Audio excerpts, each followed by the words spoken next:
Need for Speed Payback. There's heat on the streets. My concept, my idea, my proposal for an expansion pack revolving around cops for the latest installment of the Need for Speed franchise, Payback. Now, for those who are actually wondering why there's so much dialogue, so much talk, so much conversation revolving around cops when it comes to Need for Speed games, well, if you're not in the know, the whole concept of cops or police have been a fundamental part of the franchise for a long time.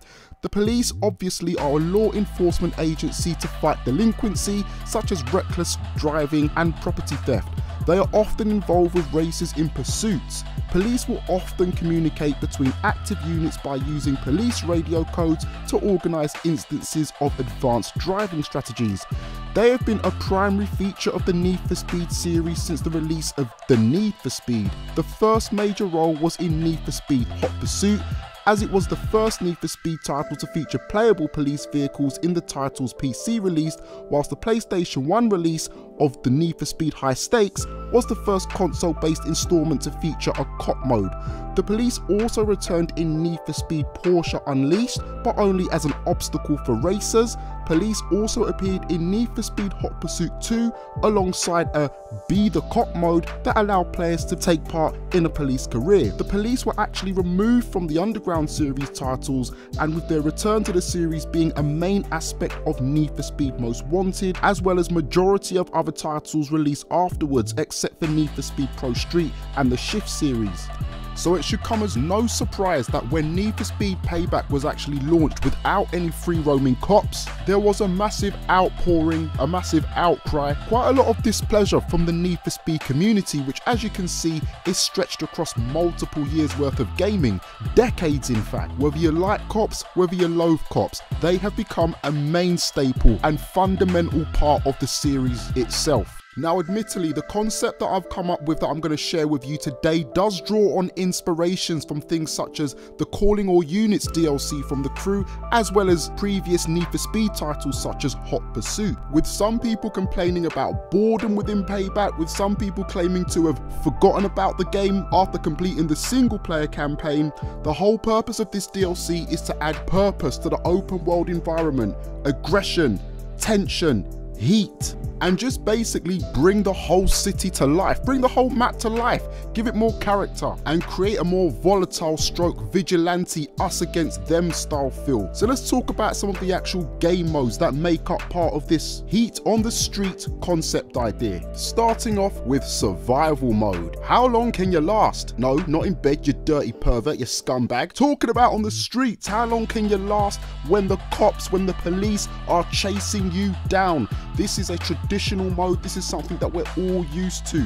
The way in which I'll integrate it is in two different variants. The first variant will be sort of you versus the actual AI. So basically you go into the open world, you're dropped and spawned into a random part of the map, and basically all you've got to do is just survive for as long as possible. Obviously there'll be a counter in the top right hand corner of the screen, or a timer, and the longer you can avoid the actual cops coming after you, the more points, the more XP you will accumulate, which then goes into a ranked list. Now obviously, as you can imagine, as you advance, as you last longer and longer, your heat level will increase, you will attain more stars, you'll become more wanted, and with every additional star you gain, the heat will be turned up on you. There will be more cops coming for you, there will be more Trojans coming after you, there will be more choppers coming after you. The longer you last, the harder it will get, with the session coming to an end when your car can be driven no more, when it is smashed to smithereens and unrecognizable from its original state. Now the second way in which this will be implemented will be part of a PvP online minigame, with all of the AI cars basically being swapped out for human-based representatives. Again, you will go into a lobby whereby you are by yourself, and it is basically you trying to survive against the whole damn lobby. And as you can imagine, it's probably going to be a little bit like Destruction Derby. But what better way is there to keep you on the edge of your seats, to keep your armpits sweating, to keep your heartbeat racing, other than to go up against a whole lobby of human cops? Just you on your own against the heat. The next game mode I would entitle with the name Package Delivery. Now this is a concept which I'm taking directly from Need for Speed Payback itself. If you remember, in the actual story mode, Jess has some certain missions where she actually needs to go from point to point around the city, linking up with different characters, delivering packages, etc. Well, this is built in a very similar vein, but the key difference is that when you do go from point A to point B, delivering these packages, of course you are going to be hounded, of course you are going to be harassed by the boys in blue. As you would expect, the difficulty level will increase and get harder and more challenging the more you progress and the more missions that you complete. The distances that you will have to drive will also increase and will also involve you having to use multiple terrain and multiple vehicles. So for example, you could have a package shipment of cocaine that you need to get from the mountainous region of the map to maybe, I don't know, the casino. But on the way, you've got to take a detour off-road. So there'll be a lot of variety in there as well. As with the first game mode, survival, the time upon which it will take for you to deliver your package will be fed into an online leaderboard-based system. So the quicker you can deliver your package, the higher you will rank and the more XP you will gain. Now, speaking of mountainous regions, the next game mode will be called Drift Chase and will take part in the mountains. Now, this specific game mode, as the name suggests, will involve you getting away from the cops, but doing it with style, getting your car sideways, all you rear-wheel drive enthusiasts. There will be random chases of various difficulties to take part in around the mountainous area of the map. As you know, that particular area has lots of twists, lots of turns, loads of opportunity for you to use your handbrake and just do what you like doing best, which is probably drifting. You will be chased through these tight and twisty corners. You will be chased through them. You will be hounded at close proximity, trying to get away from as many cops as possible. Each hairpin turn or each sharp corner will have a sharp and dangerous set of spikes, tire shredding spikes lined around the actual apexes on the inside of the corner, and on some corners they will be lined on the outer edges. What you want to do is drift around these corners, accumulate points as you normally would in a normal drift mode, but the closer you drift to those spikes, the more your multiplier increases, thus the more points you'll gain. So it's sort of like a risk versus reward, if that makes sense. Get away from the cops, but avoid their spikes, but for the purposes of style, drive as close to those spikes as possible. I think this type of mode is really good because what it's going to do is it's really going to test how accurate you can be.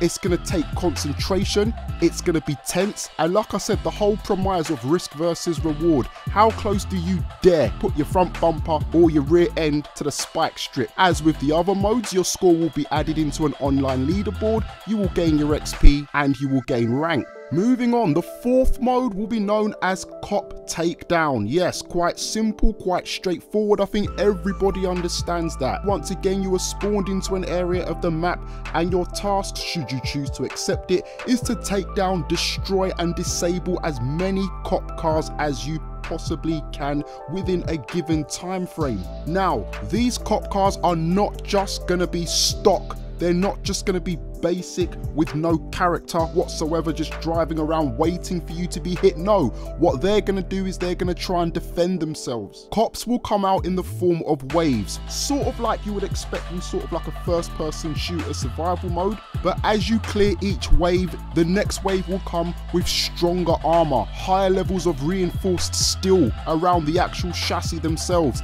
taking more hits to be disabled and dismantled. So it's all about you picking the correct car for the correct job and ensuring that you're tactical with your points of impact. Every single hit counts, especially under the pressure of a tight time limit. As with some of the previous modes that I've mentioned and positioned, there will be an online element variant to this as well. Quite simply, it will be cops versus robbers. Co-op based PvP. You're either team red or you're team blue, team cop or team robber. Now, if you do decide to be part of the cop team, what will happen is all of the reinforcement based defensive mechanisms will be exchanged for weapons such as EMPs, etc. And obviously, if you're part of team robber, you will have similar or equivalent type weaponry as well. And it will be a case of both teams trying to take each other out within a set amount of time. And at the end of the time, when the timer reaches 0, whichever team has the most survivors ends up winning. Simple. The fifth and final game mode will be known as Stealth Flag. Now, this is how it works. There will be different flags dotted around the whole map itself, okay? They'll be dotted and situated in random places, and your job, should you choose to accept it, starting to sound like Mission Impossible here, is to collect as many flags as possible before the timer runs out. But here's the thing, you must not be spotted. There will be police patrolling the area by land and by sky. They'll be cruising around at slow speed, basically on alert, just patrolling, looking for hooligans such as yourself. And what you have to do is ensure that you do not enter their line of sight, their field of vision. So just like in GTA 5, just like in other Need for Speed games, the cops will have their own field of vision that you'll be able to see on your minimap. What you're going to find is that this type of mode is a little bit more slower paced.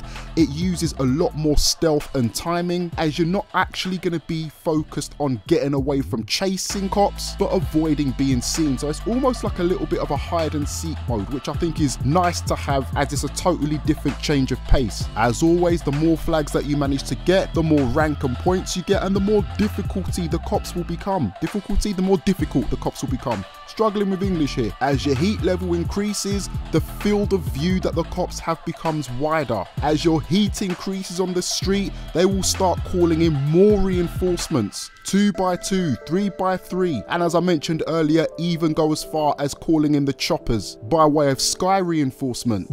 Now, the multiplayer online variant of this mode will work in a slightly different fashion. Once again, you need to pledge your allegiance. Are you going to be a cop, or are you going to be a low-life thug like me? The objective for the robbers is still the same: gain as many flags as possible, and the AI-based cops will obviously be replaced by human-based ones. The difference in this version though, well, there are two differences. The first is in the way in which the radar system will work. If you're a robber, a criminal, a thug, whatever, your radar will not show you where the cops are. The only thing that you will see is the situation point of where each flag for collection is. So basically your minimap is just going to be a whole load of flags dotted all over the place. Now, for the cops, to make things fair, there will be no radar whatsoever. And the reason for this is because if you think about this logically, if the cops had the exact same information available to them as the robbers, basically having a map stating where all the flags are, well, what you're going to end up with is a situation where all the cops just drive towards the flag, camp there, and it will be very, very unfair and just not fun.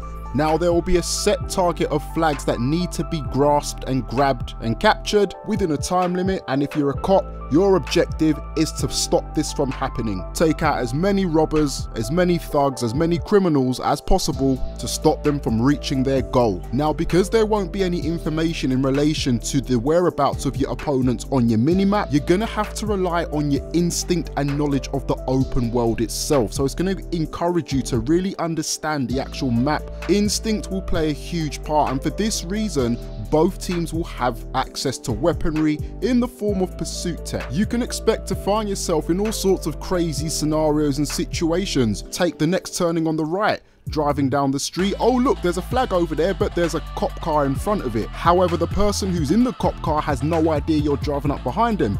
Hit them with the EMP strike, boom, zoom past whilst they are immobilized, grab the flag and run. On the flip side, you could be a cop just cruising around, take a left turn down that street, you see an unsuspecting robber, he has no idea you're creeping up behind him. You see him driving towards the flag, you activate your jammer, then boom, shakalaka-laka. Enjoy your destructive work as you see his steering system and brakes become completely psychotic, causing him to go headfirst into a wall, thus destroying his health bar, destroying his car, and seeing his rims, his wheels, and his testicles rolling all over the damn street. Never let it be said that I don't come up with decent ideas.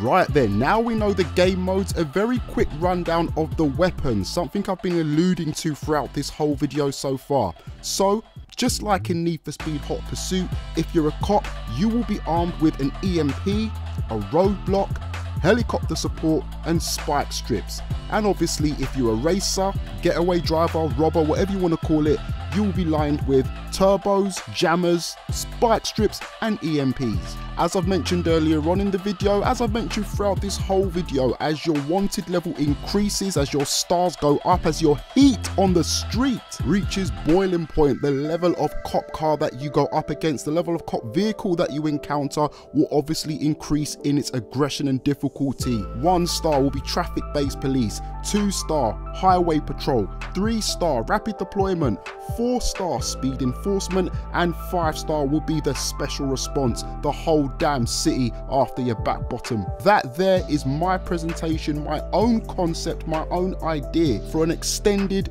DLC for Need for Speed Payback, focusing on cops, focusing on multiplayer interaction and cops, just to try and bring more excitement to the game itself. The Heat on the Streets DLC. Now, if we're to take this one step further and put a price on it, obviously it's a DLC. We know Need for Speed Payback hasn't actually been advertised as having free DLC.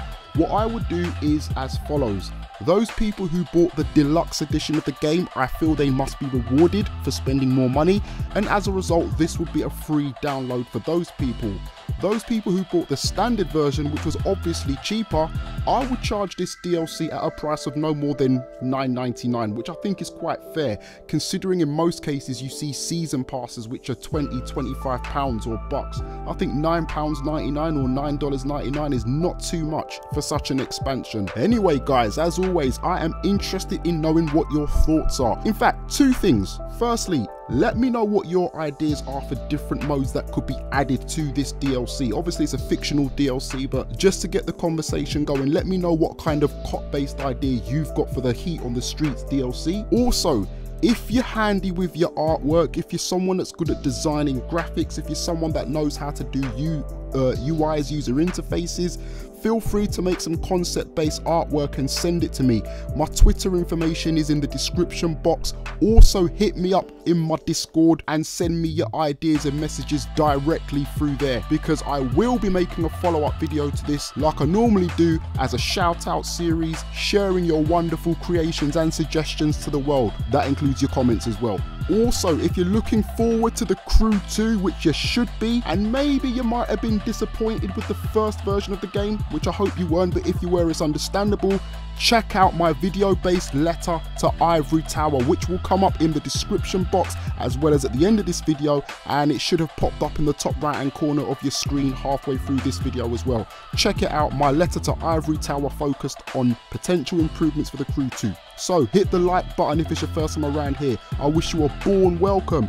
Hit the subscribe button and swing the damn hell out of the notification bell so you know exactly when the next video drops. There will be more concept-based work around Need for Speed coming to the channel in the not too distant future, as I'm working on something right now. I can't say anymore. But anyway, I'll see you when the next video comes out. Take it easy. Peace.